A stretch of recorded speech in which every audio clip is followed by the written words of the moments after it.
Order. Statement, the Prime Minister.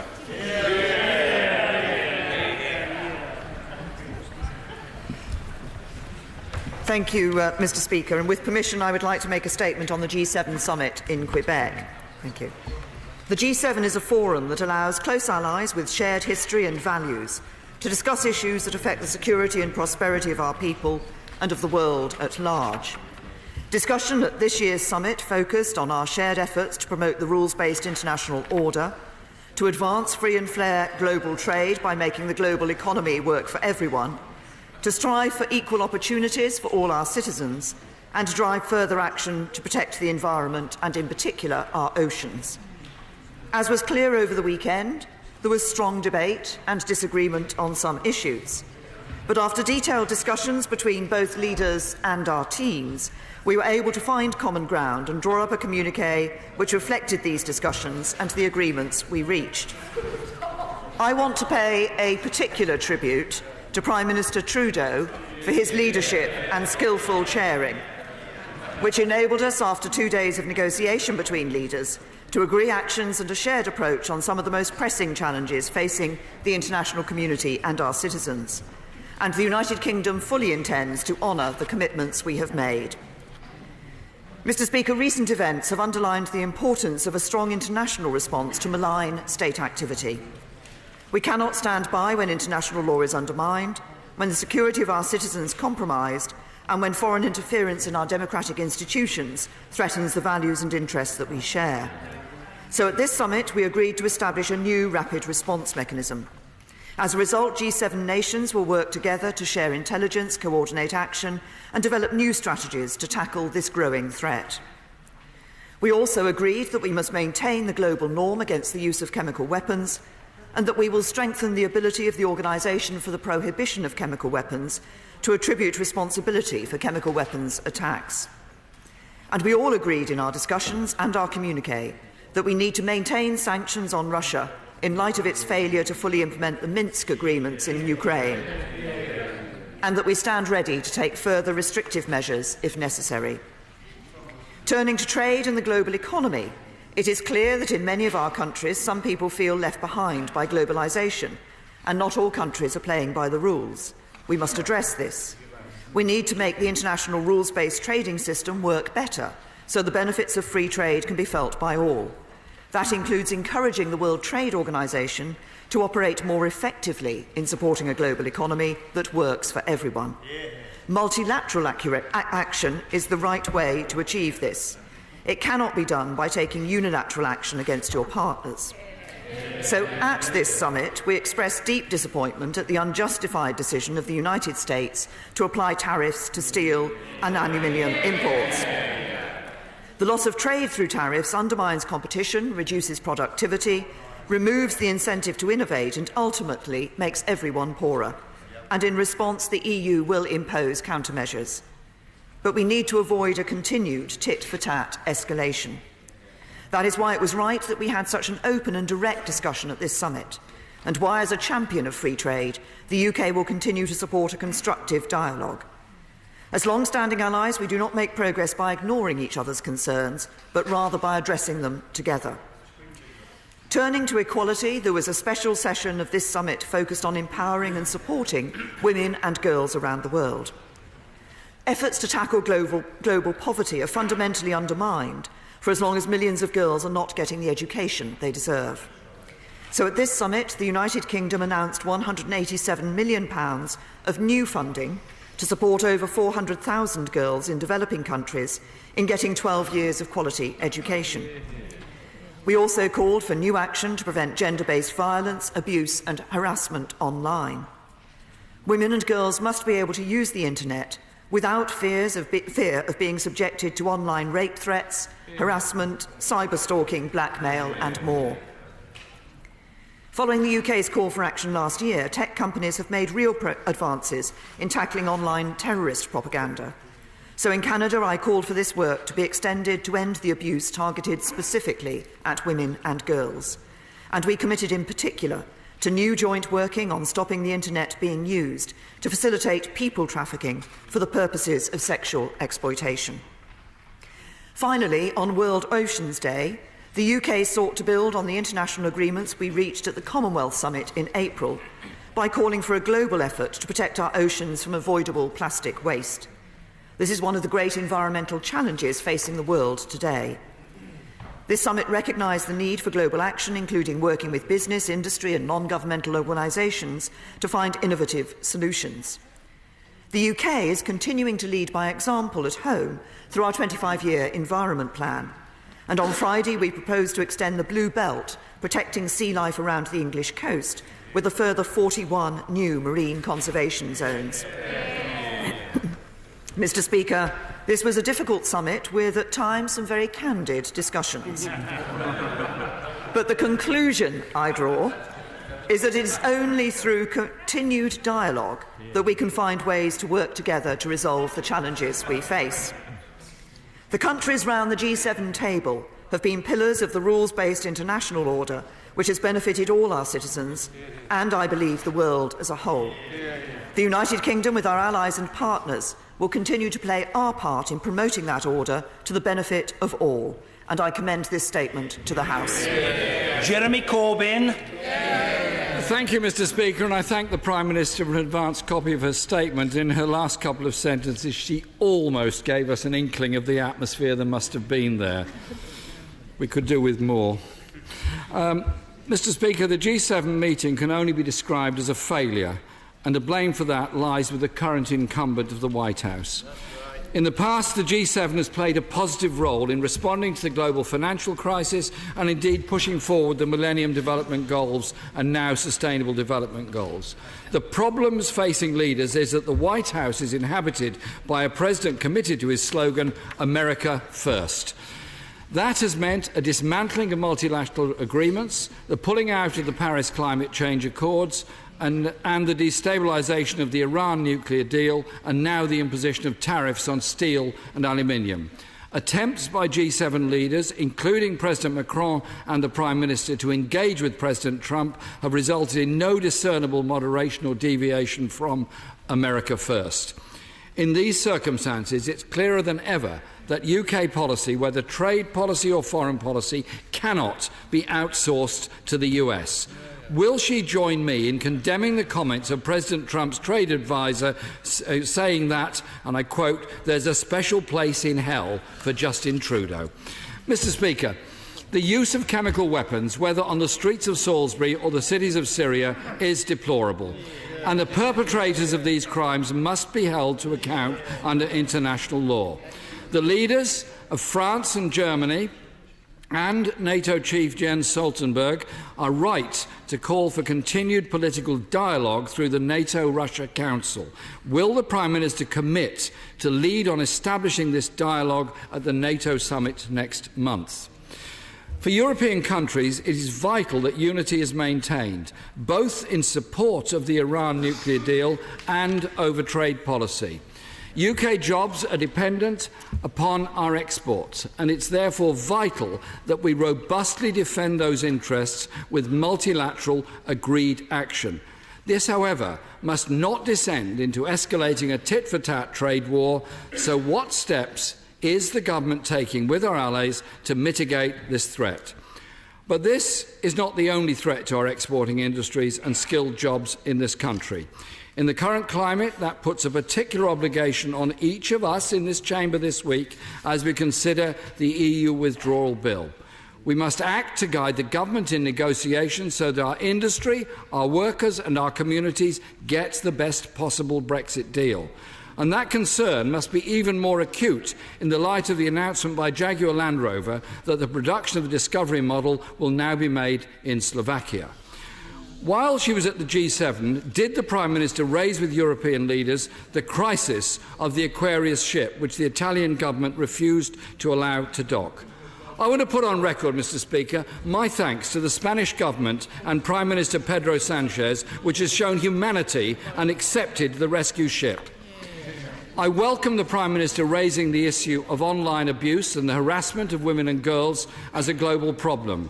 But will she today commit to immediately begin negotiations with political parties in Northern Ireland to bring forward legislation to extend abortion rights and end what the United Nations has denounced as a violation of international human rights standards?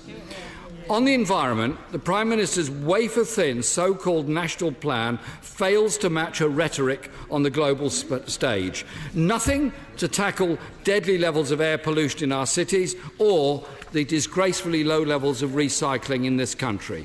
We can only ever be taken seriously abroad if we speak from a position of moral authority, respect and without any double standards.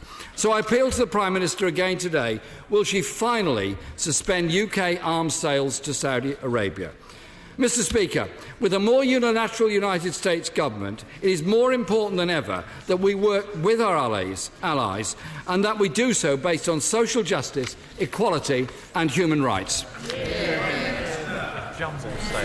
Thank you, Mr. Speaker. Well, the right honourable gentleman raised a number of issues there, some of which were actually not issues that were on the agenda for the summit in Quebec. So I will do my best to address the issues that actually were on that agenda. He talks about the environment and the 25-year environment plan here in the United Kingdom. In fact, the United Kingdom is seen throughout the world as a leader in many environmental issues, not least the work that we have been doing in relation to plastics. I was pleased to get agreement at the Commonwealth Heads of Government on action that we're taking in relation to clearing our oceans of plastics, and it was important that there was agreement from the G7 that action should be taken on this issue as well. I think we have a responsibility as a Commonwealth country. There are many small island states in the Commonwealth who are already feeling the problems that this issue causes in terms of their oceans and having an impact on them, and it's important that we are acting on that particular issue. He talked about the relationship with Russia. It was important that, as we discussed and as I said in my statement, we recognised the importance of continuing to maintain sanctions on Russia in relation to the fact that the Minsk agreements have not yet been fully put into place and that we do stand ready to take further restrictive measures if necessary. He said that Russia plays a role in Syria. Indeed, Russia does play a role in Syria. What we want to see in relation to Syria is actually that we see that the efforts to bring about a political solution and a future stability and security for Syria and the Syrian people be brought about through the United Nations process and continuing that United Nations process. He talked about the attitude of the United States of America and whether or not as allies we're working together. Of course, if we just look at recent action that the US has taken, which has supported the United Kingdom, in terms of the number of Russian diplomats that they expelled after the Salisbury incident took place, in solidarity with us, as others around the world took action. And of course, the Americans have recently taken action in relation to extra sanctions to the Russians on the Russians. What is important is that we are able to sit down and talk about these issues together, to share the information we need to share, and to be able to determine the way forward. On the steel and aluminium tariffs, I was very clear. I've been clear directly to President Trump. I've been clear in this House and elsewhere. These are unjustified. And the European Union will take countermeasures on this. What we want to ensure is that we're able to get a dialogue going forward such that we don't simply see a continuous tit-for-tat escalation on these measures, because that is in the interests of nobody. And we will be playing our part, as we have done already, in discussions with others around the European Council table to ensure that the EU is able to take the right proportionate action in line with the WTO rules. And of course, the EU is taking a case at the WTO on this very issue. And then he talked about the importance of trade. He talked about the importance, he said, as a country we depend on exports. Well, of course, we are an exporting country. I want to see more companies around the United Kingdom exporting. The Department for International Trade, my right honourable friend the Secretary of State, are doing excellent work in increasing the number of companies that are exporting around the world. But one of the things we need to be able to do if we're going to export around the world is ensure that we are negotiating trade deals with other countries, that we do negotiate a good trade deal with the European Union, but that we're free to negotiate the trade deals that are in our interests. And while he may stand up here and talk about the importance of exports, it is, of course, Labour Party policy to put the United Kingdom into a relationship with the European Union, which would mean that without being a member of the EU, we would hand over the negotiation of trade deals to the EU, and that would certainly not be in our interests. Mr. Kenneth Clark. But, Mr. Speaker, doesn't last week's summit sadly demonstrate that President Trump has little or no time for multilateral meetings or multilateral agreements, no time at all for the WTO and its rules, and he wants to take steps which he hopes will force rich and developed countries like ours to export less to the United States and to import more from politically sensitive sectors of the American economy. So doesn't she reflect upon last week's unfortunate events and think that when she negotiates in Europe, when we leave the European Union, whilst things are going to change, we must keep frictionless trade and as much of the qualities of a single market and customs union and totally free trade as we possibly can, because we're going to need it more, probably, in the near future than we have in the past. Can I say to my right honourable learned friend that, as he will know, we have set out very clearly the objectives we have for our future customs arrangements with the European Union, which does indeed reflect as frictionless trade as possible, alongside being able to negotiate our own trade deals with an independent trade policy and no hard border in Northern Ireland, between Northern Ireland and Ireland. And it will be important. As we leave the European Union, we want to ensure we have a good trading relationship with the EU, but we're also able to have that independent trade policy that does enable us to negotiate trade deals around the rest of the world. Mr. Ian Blackford. Thank you, Mr. Speaker, and can I thank the Prime Minister for an advance copy of her statement. I'd like to start by congratulating all of those who marched yesterday in Edinburgh, Cardiff, Belfast and London, celebrating 100 years of the women's vote. It is very fitting, Mr. Speaker, that the G7 has such a strong focus on advancing gender equality and women's empowerment. We on these benches strongly welcome the Charleroi declarations on increasing safe and quality education for all girls, particularly in conflict-affected and fragile states, and further declarations on resolving to end all forms of sexual and gender-based violence. It is, of course, right that the summit shone a light into some of the most hostile conflict zones around the world. We on these benches fully support the urgent call to address the dire and deteriorating situation in the Gaza Strip. The urgency, Mr. Speaker, could not be more apparent, as the UN have been clear that the Gaza Strip will be uninhabitable by 2020. On matters of the global economy, the G7 sought to invest in growth for all, underlining the role of rules-based international trading systems and continuing to fight protectionism through a wall of intransigence from the President of the United States. The summit may have been a diplomatic disaster, but in an increasingly fractured world, the cooperation of world leaders is essential if we are to strive for peace and prosperity. Before going to Ottawa, the Prime Minister was pushed around by her hard Brexit-supporting ministers. Some might say she was trumped. The looming trade war with the US demonstrates the weakness in the so-called special relationship, and I would associate my remarks for the observation which was made by the Right Honourable Member for Rushcliffe. Doesn't the Prime Minister agree, following the chaotic summit she attended at the weekend, that her Brexiters' sidekicks' belief that this government can secure a trade deal with the US post-Brexit is simply delusional? Can I first of all, add my congratulations to those of the Right Honourable Gentleman, to all those who took action to recognise the anniversary of 100 years anniversary of women getting the vote. This is a very good year for women in politics. We should continue to recognise that anniversary. And it was indeed, as he said, there was a focus at the Charleroi summit on the question of gender equality and women's empowerment, and as he said, I think the important declaration in relation to increasing opportunities for at least 12 years of safe and quality education for all, and to dismantling the barriers to girls' and women's quality education, particularly in emergencies in conflict-affected and fragile states. And also, we recognise that marginalised girls, such as those with a disability, face additional barriers in attaining access to education. It was an important commitment from all those around the table. And now he ends up by talking about trade deals and the possibility of a trade deal with the United States of America. We have committed, when we have an independent trade policy, to ensure that we are able to put in place trade deals around the rest of the world. And the United States has been speaking to us about the possibility of such a trade deal. And of course, when we negotiate with the United States, or indeed any other country around the world, we will be ensuring that we negotiate in the interests of the United Kingdom. But we do believe that that free trade, those open markets, are the best way to bring prosperity, to bring jobs, to encourage competition, to increase productivity, and to encourage innovation, which at the end of the day is what advances people, advances medicine, advances people's lives and in so many different ways. And we'll be looking forward, as I say, to making sure we do trade deals which are firmly in the interests of this country.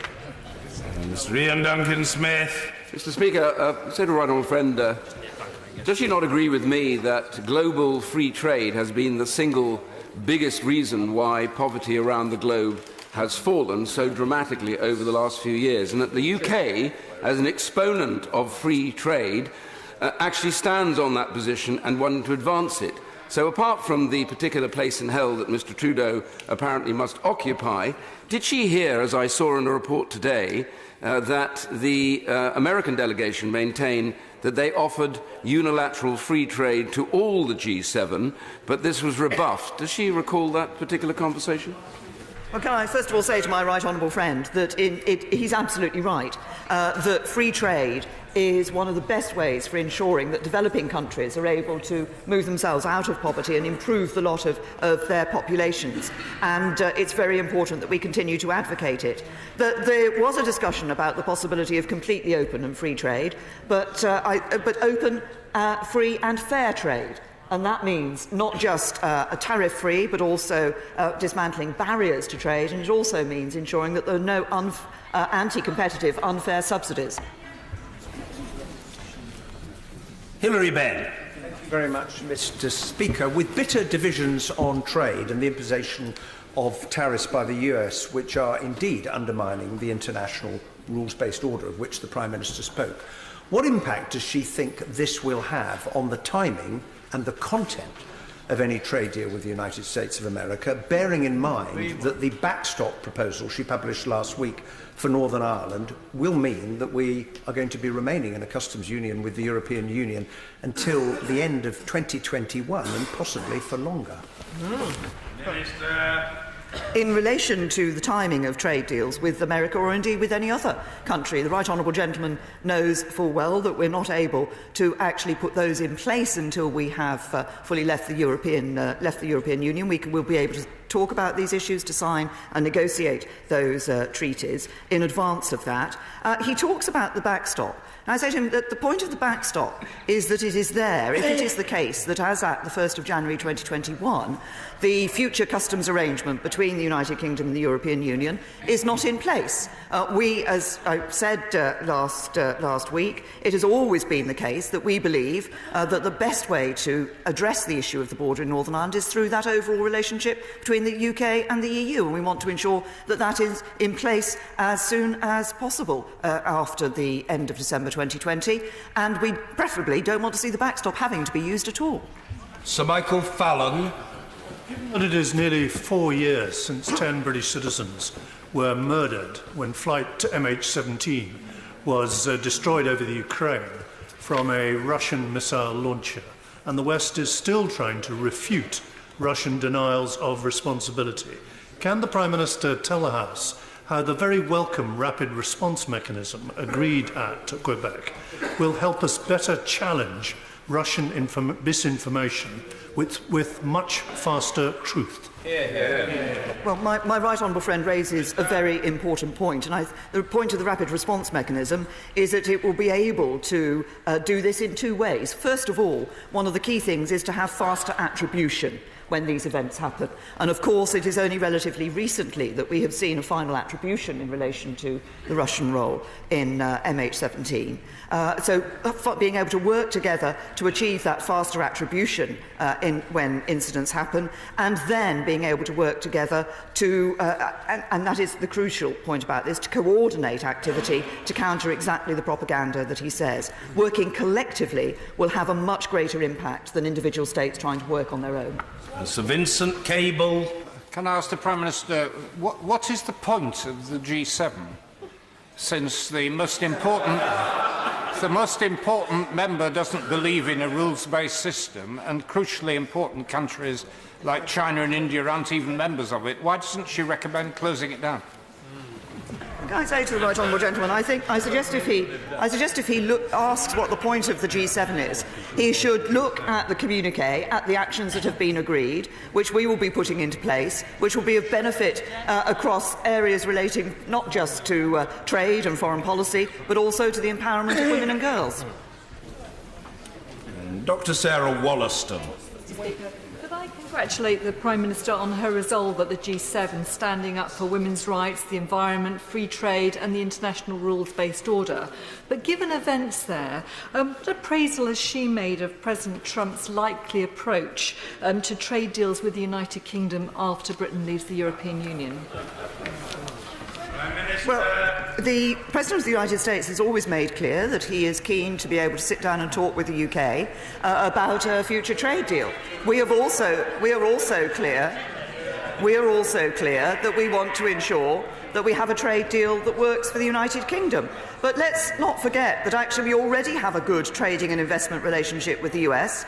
Every working day, 1 million people in the United Kingdom wake up and go to work for an American company, and 1 million people in the United States wake up and go to work for a British company. Mr. Ben Bradshaw. How did she personally respond to Trump's call for Putin to be let back into the G7? And given yesterday's revelations, is it not now time for a full police inquiry into the relationship between the Kremlin and the Leave campaign in the EU referendum? As the right honourable gentleman asked me about police inquiries, that of course is a matter for the police and of course the body responsible for looking at elections and the democratic process is the Electoral Commission. He asks about the comments that were made by President Trump on the G7 versus the G8. There was a good reason why the G8 became the G7, and that was because of Russia's illegal annexation of Crimea, and the response I've given both in private and in public is that any conversations about whether or not Russia could be come back round the table cannot take place until Russia has changed its attitude. John Redwood. Prime Minister's wish to be a leader of free trade worldwide. Doesn't that mean we need to get our vote and voice back at the WTO as soon as possible and leave the customs union in order to do that?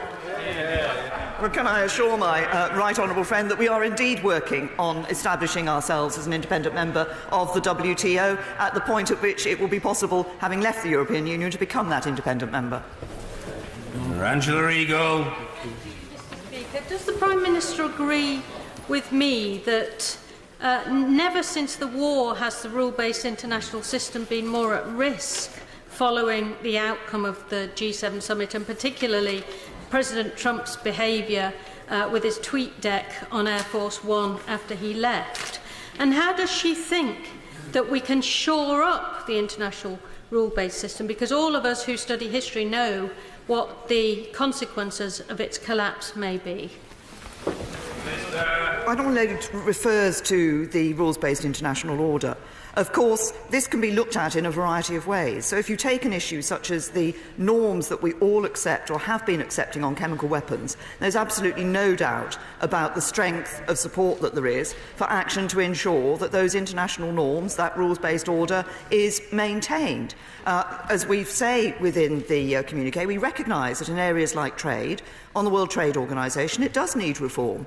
Its dispute resolution mechanisms are very slow, and it's a body that we know where we need to work to ensure that it is providing frameworks, not just for the economies of the past, but the economies of the future as well, in digitisation and services, for example. Tugendhat. Mr. Speaker, would my right honourable friend agree with me that the building of the international order that has enriched us all in the freedoms that we now have has been paid for not just with the industry of American and British diplomats, but with the lives of the soldiers who have given it in wars and in conflicts since to protect the freedoms that we enjoy. Would you not agree with me, therefore, that protecting it and defending it and indeed expanding it is not only in our interest but in the interests of all free peoples, including the United States? Minister. My honourable friend makes a very important point, which is that we as politicians stand and talk about the values that we share, but it is our servicemen and women who actually put their lives on the line to defend those values. And I think it is incumbent on us all to ensure that we are doing them the service of working together to maintain that rules-based international order. Mrs. Helen Goodman. Thank you, Mr. Speaker. The Prime Minister has said that the WTO needs reform, and she also said earlier that we were in the lead on climate change and environment. Would she like to look at integrating these two institutional networks so that we don't have trade deals that cut across our environmental objectives? Well, can I say to the I'm not sure that integrating the two sort of institutional structures that deal with those is the right way forward. But of course there are examples around the world where trade deals do indeed incorporate environmental standards. Evan, is the extra £2 billion pledge to educate some of the poorest women and children in the world. Unfortunately, at these international conferences, quite often the money doesn't follow the pledge. So will my right honourable friend commit to doing everything within her power and to commit the British government to making sure people pay up and that this fund is properly administered, probably through DFID, which has the best international network, to deliver this much-needed education in some of the hardest poor-to-reach countries in the world? Well, I absolutely agree that it is important that this is not just words or words on paper, that it is money that actually follows through. And, of course, the United Kingdom has a very good record at that, and we will be doing everything we can to ensure that this money does follow through. It's for a very important objective that is in the interests of us all. Chris Bryant. Does the Prime Minister worry that there is a growing trend towards protectionism in the world, as we saw this weekend? In 2010, in the G20 countries, there were just 300 non-tariff means of protectionist measures. In 2015, there were 1,200. How are we really going to make sure that we, as a country who rely on free and fair trade, can prosper if that protectionism grows? Minister. The right honourable gentleman is right that we need to be wary of any seeming approaches that are being taken around the world that increase protectionism or increase the likelihood of protectionism being adopted in future. It is important that we look not just when people talk about trade, there tends always to be a focus on tariffs. But of course, trade and free trade depends on a great deal more than tariffs. It does depend on having similar systems that ensure that there isn't unfair competition. It does also ensure that abilities to reduce tariffs are not simply replaced by the sort of barriers to trade that he talks about. As an independent member in the WTO, we will of course be able to play our part in trying to ensure that we make sure that we row back any attempt at protectionism. Sir Edward Lee. To break the cosy consensus, but hasn't President Trump got a point to this extent, that free trade, like all these theories, depends on some level of equivalence and fair dealing? Yet China, with its unlimited population, is rapidly building up massive trade surplus with the rest of the world and draining other economies dry. Given that its secretive government has proved utterly impervious to previous pressure, maybe history will prove that there is some method in President Trump's madness. Well, can I say to the honourable gentleman that we have absolutely no doubt that there is a need to ensure that everybody is playing as part of within the rules-based international order. Obviously, we've spoken in this House and elsewhere, in particular in relation to the overcapacity in steel and the role that China has played in that. That's why I was pleased at the first G20 that I went to that the Global Forum on Steel Excess Capacity was set up with China as a member of that forum. And as we've committed in the communique, we called on the members of that forum to fully and promptly implement its recommendations. What we need to do is to say that those countries that are currently emerging and perhaps not playing fully by the international rules-based order, we need to bring them into the international rules-based order. And I'm pleased to say that we also, in the communique, committed to continue to fight protectionism. Mr. Barry-Chairman. I just agree that all of us who believe in international peace, prosperity and security, and hoping that will continue, want the G7 and other global international institutions to prosper. But isn't her government, just like the Trump government, not trusted any longer in partnerships, in the European Union, in NATO or in the G7 because they're driven by an inability to play fair in partnerships? Can I say to the honourable gentleman that nothing is further from the truth? I suggest he looks at the international coalition that supported the United Kingdom in response to what Russia did on the streets of Salisbury in a nerve agent attack. The Desmond Swain. Might the prospects for consensus have been better had not leaders previously and so publicly announced their intention to undermine US policy on Iran? Can I say to my honourable friend that it is the United States has chosen to reimpose sanctions on Iran and therefore to pull out of the JCPOA, the Iran nuclear deal. We have worked with France and with Germany because we continue to believe that it is important, as long as Iran meets its obligations under that deal, we think it continues to be important to maintain that nuclear deal. But we accept and have been working with those countries and with the United States and others that there is more that needs to be done in relation to Iran's ballistic missile programme and in relation to its destabilising activity in the region. And we will continue to work with all partners who want, like us, to ensure that we can take some action to reduce that destabilising activity. Fadden. The international rules-based order of which the Prime Minister speaks is under attack from the rise of nationalism in various parts of the world. What does she think about its strength when the President of the United States can call for the readmission of Russia to the G8 just weeks after Russia has used nerve agent to try to kill people on the streets of the United Kingdom? And even if we do not have the United States as a partner in this endeavour, will she commit the UK government to working as closely as possible with other like-minded allies to uphold this order? Can I say to the right honourable gentleman that I have responded earlier in relation to his right honourable friend, the member for Exeter, on the issue of whether or not Russia should be sitting around the G7 table back at the G8. On the point that he makes about the United States and its approach to Russia and the nerve agent attack that took place on the streets of Salisbury, I would just remind him, as I have referred to earlier, that the United States, following that, together with other international allies, expelled Russian diplomats. They took action, as we did, to recognise what had happened here in Salisbury. They have also subsequently introduced tougher sanctions on Russia, which have been having even impact on certain individuals in Russia. And we continue to work with them and with others to ensure that we're dealing with the malign state activity that is being undertaken by Russia and others. Thank you.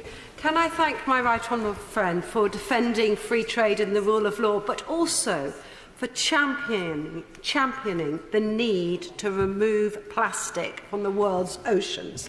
What plans does the Prime Minister have to make sure commitments made by countries are more binding and that real and urgent action is achieved? Well, I thank my honourable friend. First of all, I think we have to set an example ourselves, as we have done in the past and will continue to do through the work we're doing on issues like plastic straws and cotton buds. It is also the case, though, that we can work with other like-minded countries, not just across the G7, but also across the Commonwealth, to ensure that they are working with us to take the action necessary. I think it is widely recognised, and this point was made emphasised by the Secretary-General of the United Nations at the summit, it is widely recognised that this is a key issue that is of a major environmental challenge across our world, and we all need to work together to address it. Diana Johnson. Speaker. Does the Prime Minister think that the special relationship is stronger or weaker with President Trump in the White House? I think that the special relationship between the United Kingdom and the United States continues to be strong, and it continues to be strong and will endure and continue to be strong in the future. What it does enable us to do, the nature of the relationship is such that when we disagree with the United States and with the President, we're able to tell him. James Morris. In the light of her discussions at the G7, would the Prime Minister agree with me that now is not the time to weaken sanctions against Russia? In fact, there's a very strong argument that we should be cooperating with other international partners to strengthen sanctions against Russia in order to make sure that pressure continues to be applied on Putin to conform with the rules-based international order. I think my honourable friend makes a very important point. Of course, the communiqué did commit to maintaining sanctions against Russia in relation to the fact that the Minsk agreements have not been fully implemented. That, of course, will be a discussion that will come up at the June European Council as well. But as we made clear in the G7, we stand ready to take further restrictive measures if those are necessary. Kirsty Blackman. Thank you very much, Mr. Speaker. Mr. Speaker, the communiqué includes a pledge to coordinate efforts to build lasting peace and support democratic transition in Myanmar. As the first monsoon rains are hitting the camps where the displaced Rohingya people are, can the Prime Minister let me know what her government is doing to ensure that this is not just words?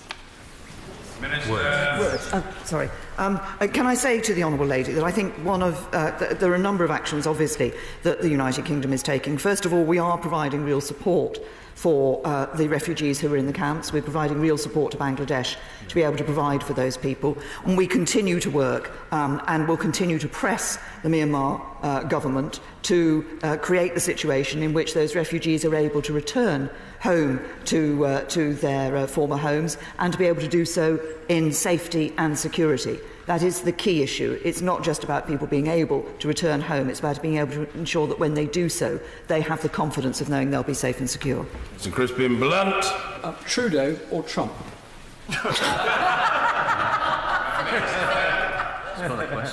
I'm not sure what activity he's asking me to undertake with either, Mr. Speaker.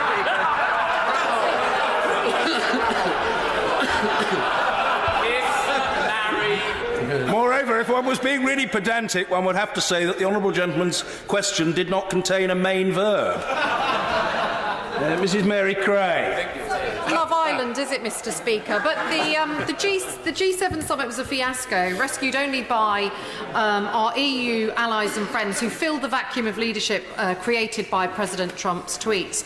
But doesn't his abandonment of the international rules-based trading system reveal how important it is for us to stay in a customs union and in the European single market, not least for the environmental and social protections that any bilateral trade deals with third countries receive? I have to say to the Honourable Lady that if we were in a customs union, we would not be able to negotiate our own trade deals. We would not be able to have an independent trade policy. We want to have that independent trade policy so we can negotiate trade deals around the rest of the world with, and do that in our interests.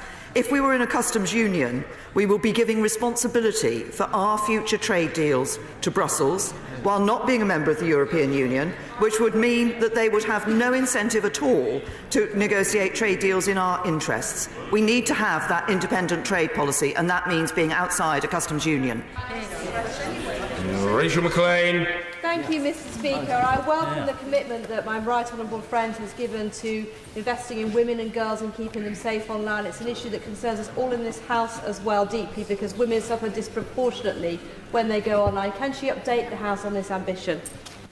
Yes, I'm very happy to do so. I mean, not only have we ourselves here in the United Kingdom are committed to doing more in relation to this issue, and as I said in my statement, we already have had some success in working with the tech companies on other issues and would look to do so on this issue as well. But there's also a commitment from the wider G7 that this is something that should be addressed. We take a very simple position that if an activity is wrong offline, It is wrong online, and we need to ensure that that is being enforced.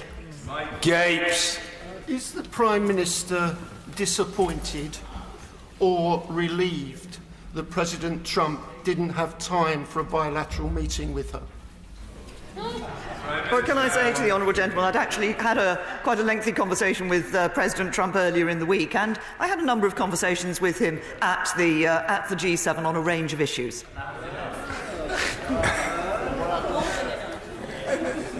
Rebecca Powell. Thank you very much, Mr. Speaker. I think it seems to be clouded, Mr. Speaker, that a great deal of constructive work came out of the G7 meetings, not least the work on reducing plastics in the oceans worldwide and the work on women's education. And isn't it right that if we really are to tackle these issues, we need to do it jointly with the other members of the G7? Absolutely right. Of course, we in the UK look at those issues, we take our own actions.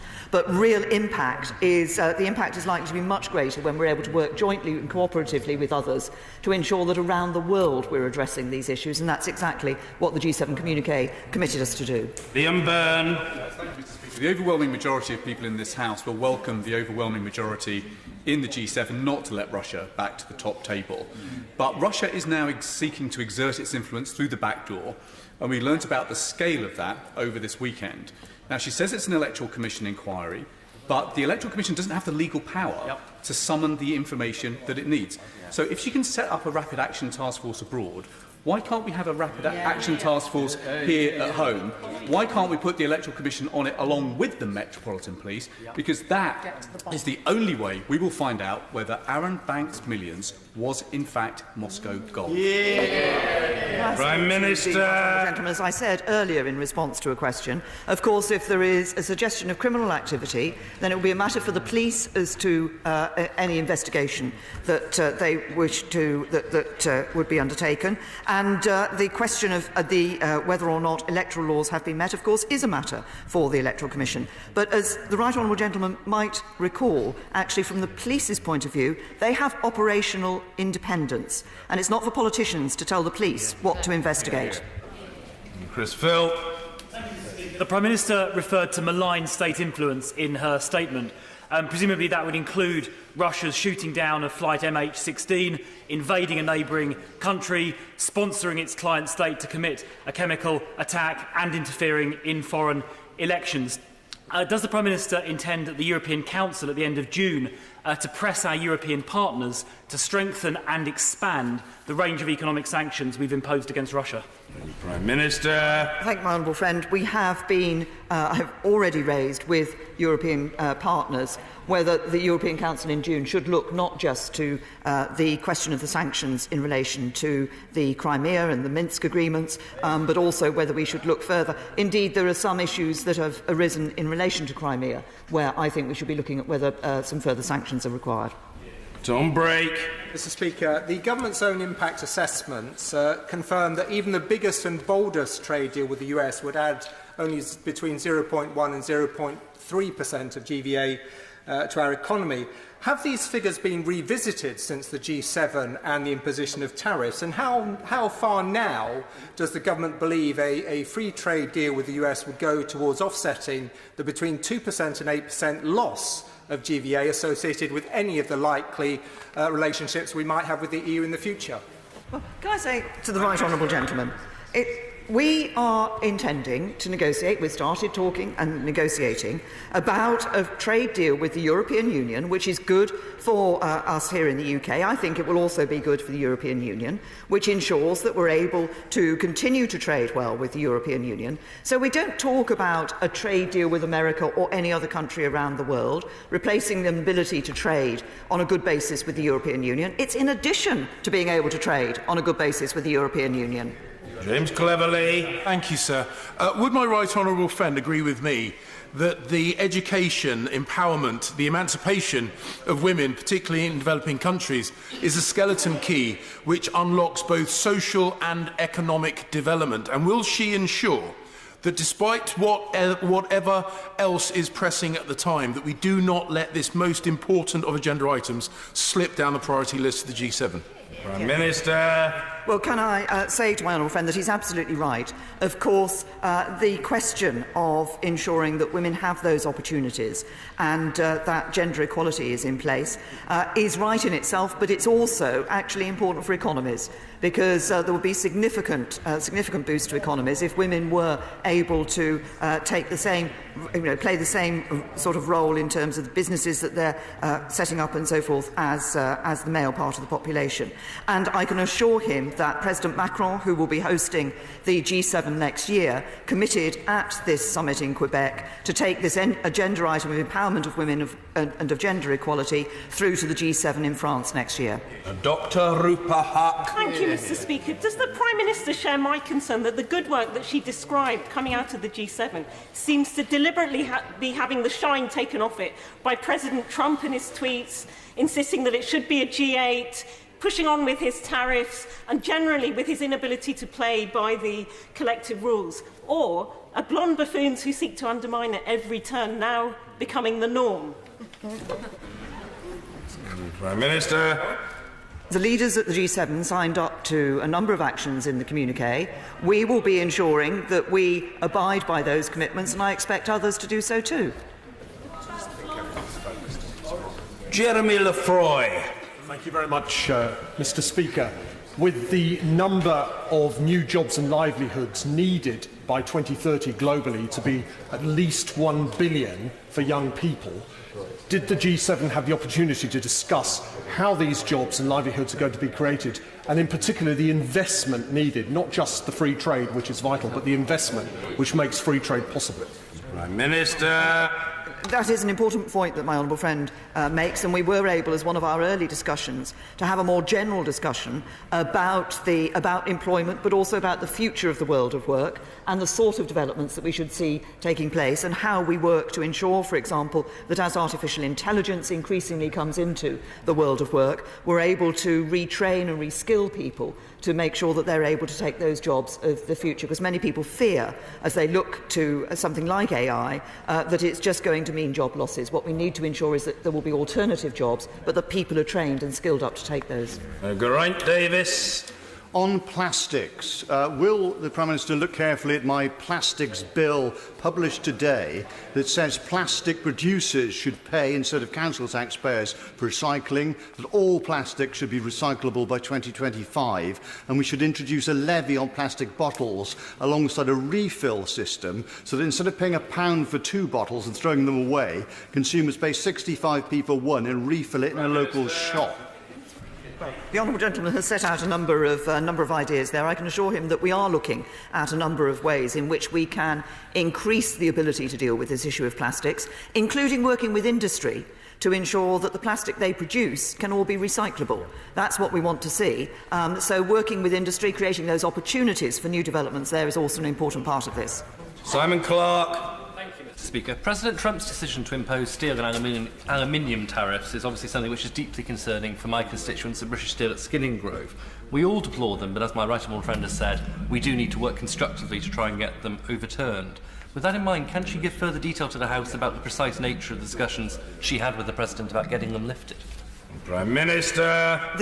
Of course, the situation currently is that the tariffs have been imposed on obviously the UK has been affected by tariffs imposed on the European Union, and we had discussions about how further dialogue could take place between the European Union and the United States to ensure that we don't get into this escalatory tit-for-tat, which is, in terms of tariffs, which is potential. And I think it is through that dialogue that it will be possible to address this issue of the tariffs on steel and aluminium. I've effort. Speaker, what does she think it says to our European neighbours when the Foreign Secretary advocates behaving in the same way as Donald Trump towards European Brexit negotiations? Does she think that that presents a good face for Britain in the future and in our future dealings with the European Union? Prime Minister. I think what presents a good face in terms of our future dealings with the European Union is this government setting out very clearly, as we have done at every stage of our negotiations, the sort of relationship we want with the European Union in the future. Maggie Through. Speaker. I welcome the £187 million to support girls' education in developing countries. However, does my right honourable friend agree that we must do whatever we can to ensure that girls have the same opportunity as boys, but also that girls and boys in developing countries get improved opportunities? Minister. Yes, I agree with my honourable friend. It is important to ensure that we don't see girls just being sidelined in terms of education and opportunities. That's why the funding for girls' education and for expressing it as 12 years of safe and quality education, I think, is important. But in developing countries, we do need to increase the opportunities for all. And that's why things like the Jobs Compact that we've entered into with Ethiopia is important in helping them to develop their economies so those jobs are available for both men and women. Mr. David Hanson. The Prime Minister has talked about the communiqué and it has many laudable objectives, but I still would want clarification from her as to what she regards as the status of that communiqué following President Trump's tweets. Is it now a G6 communiqué? The communiqué was signed up to by all G7 leaders, and as I said, the UK will abide by its commitments and we expect others to do so too. Alex Chalk. These US tariffs must be met with a fitting response. But what action can the British government take to ensure that the EU response is calibrated and proportionate and does not lead to damaging escalation? Well, can I say to my honourable friend that my right honourable friend, the International Trade Secretary, has been in discussion with the United States, but also has been in discussion with the Trade Commissioner, Cecilia Malmstrom, in the European Union. And I, of course, are talking to other European leaders, because we do want to ensure that the action that is taken is proportionate, that it's within the WTO rules when those countermeasures are put in place. Mr. Graham P. The Prime Minister referred to the empowerment of women and particularly girls. Did she have the opportunity at the G7 to raise two particular issues, the hundreds of thousands of child prostitutes that there are in India, and also the use of rape as a method of violence in places like the DRC? Prime Minister. The specific examples that the honourable gentleman raised were not raised, but the overall issue of the prevention of sexual violence in conflict was referred to in the gender equality, the meeting that the G7 leaders had with the Gender Equality Advisory Council, which Prime Minister Trudeau had set up, and I was able within that also to talk about the issue of human trafficking and the issue of modern slavery, and particularly modern slavery for sexual exploitation. Raymond Chishti. Mr. Speaker, paragraph 20 of the communiqué says we call on Iran to play a constructive role for peace in the region. Same thing was said in the 2015 G7. Iran has continuously applied its aggressive behaviour in the region, with Morocco now expelling its ambassador. The Prime Minister says appropriate action, some action will be taken to stop its destabilising activity. What does she mean by some action, and what is the timeline for taking that action? Minister. Well, can I say to my honourable friend, he's absolutely right. Paragraph 20 does refer, of course, to Iran, and we call upon Iran to refrain from launches of ballistic missiles and all other activities inconsistent with UNSCR 2231, including all annexes, which, of course, refers to the JCPOA. And also, as he said, we call on them to cease their proliferation of missile technology and the destabilising action they're taking for the region. We will be working with our European allies and others on this wide variety of issues in relation to Iran, and making sure that we are making every effort to bring Iran to a situation where it is not interfering in other states in the way that we know it is at the moment. Martin Doherty-Hughes. Mr. Speaker, since 1949, every President of the United States, bar one, has supported greater economic solidarity as a bulwark against threats from the East and to dampen the far right and the far left. Therefore, in reflecting on the summit and future trade deals, I wonder, does the Prime Minister believe that the President of the United States is a man they can do a deal with, or is he actually sacrificing the inheritance left to us from Eisenhower to Obama for mid-term votes for the great old party? Can I say to the honourable gentleman that he and a number of others have raised the possibility of the United Kingdom being able to do a trade deal with the United States. The United States has made clear that it wants to talk to us about such a trade deal, but as I've made clear as well, we already have a good trading and investment relationship with the United States. We want to bring more jobs here and prosperity here into the United Kingdom, and any trade deals we sign up to will be in our interests. Robert Coates. Thank you, Mr. Speaker. We must leave our rivers and oceans in a better condition for the next generation. Will my right honourable friend continue to work with international partners to see that the high domestic standards we're developing are reflected internationally? Yes, Minister. yes, I'm very happy to give that commitment, and I was pleased when I visited China earlier this year to be able to visit in Wuhan to look at some of the work that was being done in the Yangtze, to try and clean up the Yangtze, which is, of course, a key source of plastics going into our oceans. So we will continue to work with others internationally to ensure we can address this. Jim Shannon. Mr. Speaker, can I thank the Prime Minister for her statement, and also in particular for, she referred to the education for all, especially for young girls. Many churches in my constituency and many missions across the whole of the United Kingdom of Great Britain and Northern Ireland are focused on medical and education provision, especially in African countries. Can I ask the Prime Minister, what help can we give to those churches and to those missions? Well, the honourable gentleman is absolutely right. There are many organisations that are indeed providing that support, both on medical and education for young girls, and I will refer his remarks to the International Development Secretary to look at the issue he's raised. Matt Warburton. Thank you, Mr. Speaker. Multilateralism is vital for the global economy, and it's particularly vital when it comes with dealing with the technology giants. Does the Prime Minister agree with me that while it is a partnership, it is ultimately for governments around the world to decide what is illegal and for those companies to comply with that legislation? Prime Minister. Yes, indeed, it is absolutely right. Governments decide what is legal, what is legitimate activity, and companies are then expected and should comply with that. In a number of areas, we've been able to achieve some results with voluntary action, by the technical companies, and we will be continuing to pursue that. But we've been very clear that where there is legislation in place and where legislation, should it be introduced in the future, they should comply with it.